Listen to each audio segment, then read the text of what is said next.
그 다음에 우리나라 옛날 그 별자리들은 한마디로 청룡, 백호, 주작, 현무예요. 네. 예. 그래서 동쪽에는 청룡, 서쪽에는 백호, 남쪽에는 주작, 북쪽에는 현무, 이렇게 4개의 별자리가 아니라 그 사신 하나당 별자리가 7개씩 있어. 그러니까 청룡에 7개가 있고 뭐 이런 식으로. 네. 그래서 그걸 뭐 동방칠수다 이렇게 부르기도 해요. 근데 그러니까 동양에서 대표적인 별자리는 28개입니다. 왜냐면 28개. 사신도에 하나당 7개씩 있으니까 7, 4, 28. 네. 그 다음에 이제 보통 북두칠성까지 포함해서 북두칠성은 중앙에 있어. 그러니까 그래서 지금 여러분이 보는 것이 이제 바로 우리 사신도 그림이에요. 네. 요것이 이제 우리 한국천문연구원의 양홍진 박사님이 그린 그림을 제가 얻어왔어요. 아, 근데 사신도를 잘 보시면 하나 이상한 게 있을 거야. 왜냐면 청룡이 파란색일 거 아니에요. 네. 근데 잘 보면 청룡이 저 왼쪽에 있어. 잘 그림을 보면. 그러니까 위쪽이 북쪽이고 밑에가 남쪽이면 청룡 있는 쪽이 서쪽이 돼야 되는데, 무슨 얘기냐면 위가 북이고 밑에가 남쪽이면 왼쪽이 서쪽이 돼야 되잖아요. 네. 근데 그 사신도를 자세히 보세요. 왼쪽이 청룡이 있죠. 네. 그 동청룡인데 이것도 굉장히 과학에서 중요한 거예요. 밤하늘을 사람이 올려다 보면 동서가 바뀌어. 그러니까 우리가 아는 동서남북 지도 그 방향하고 하늘 방향하고는 달라요. 아, 그래서 천문연구원에서 이렇게 어떤 천체 사진 같은 거를 보도자료 낼 때 항상 동서가 바뀌어서 나가요. 그러면 기자분들 중에 어떤 분들이 에이, 일 좀 똑바로 하지 그러면서 동서를 막 바꿔. 근데 하늘을 올려다 볼 때는 동서가 바뀌어요. 금방 그림에서 이해하셨죠? 네. 이것도 이 저 부분, 굉장히 중요한 네, 지식이에요. 이 부분 같은 경우는 제가 중학교 때 황도 12국을 배우면은 항상 이렇게 왼쪽에서 오른쪽으로 가는 건데 우리가 보면 또 방향이 바뀐다 하면서 좀 이제 빡세게 외웠던 기억이 있습니다. 굉장히 어려운 부분 중 하나죠. 예. 네, 그래서 북두칠성은 민족의 별자리, 정중하게 있는 민족의 별자리고, 그리고 사신도 같은 경우는 동양의 별자리. 네, 동양의 별자리. 28수. 네, 이렇게 2개만 외워두면은 저희 어. 한민족의 별자리는 네. 사실 끝판을 본 게 아닌가. 그렇네요. 생각- 그래서 그걸 총정리하는 게 천재예요. 천재. 이 천재라고 하는 것은 종교 행사가 아니고 우리 민족의 행사예요. 그러니까 우리 민족은 옛날부터 하늘에 빌고 하늘에 모든 걸 맡기고 그랬어요. 그래서 이 천재라는 게 바로 마지막 결정판입니다. 이제 거기 한번 그림을 볼까요? 예, 요 그림을 보면 그 무슨 깃발을 막 들고 있잖아. 네. 근데 일단 제일 높이 올라간 깃발이 약간 가장자리가 노란색이에요. 저 한번 제일 높은 깃발 중에 보입니다. 찾아보면 그 빨간색 그 해를 그린 깃발이 있어요. 네.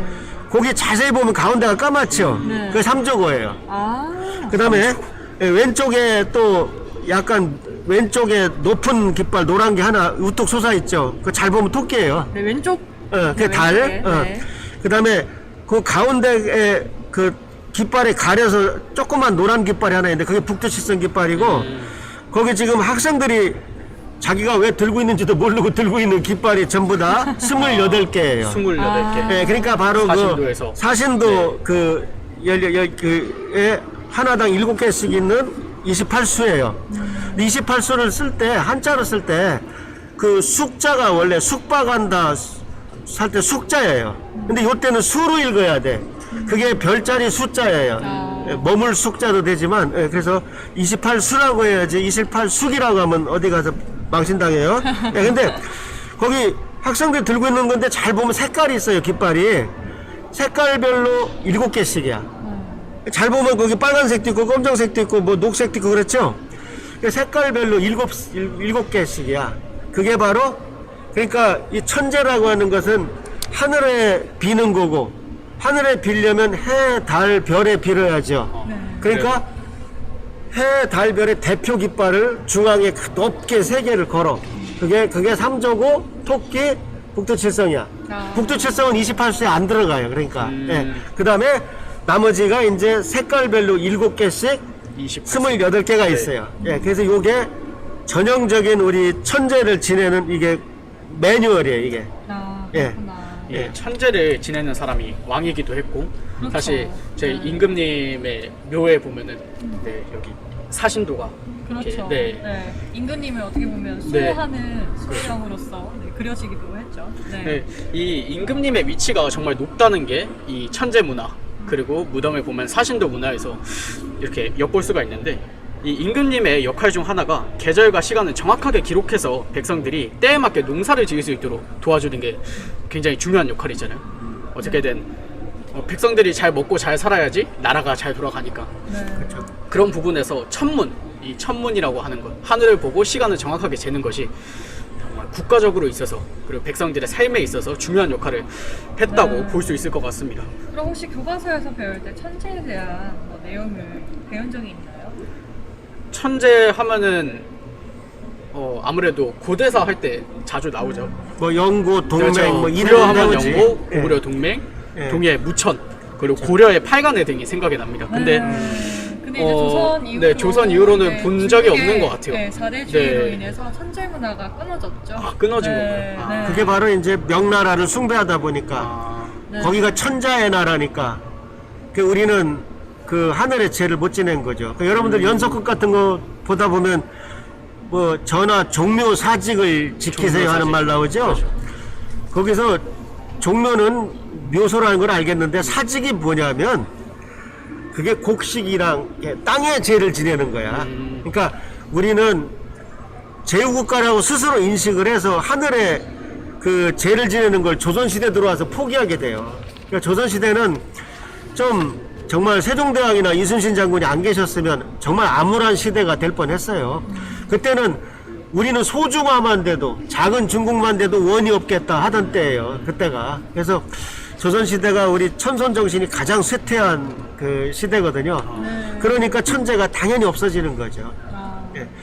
지금도 천재가 지금 강화도하고 강원도 태백시에서 겨우 그냥 맥을 이어가고 있고 아. 아니면 저 우리 민족 종교에서만 천재를 지내고 있지 이미 다 없어졌어요. 이런 문화들이.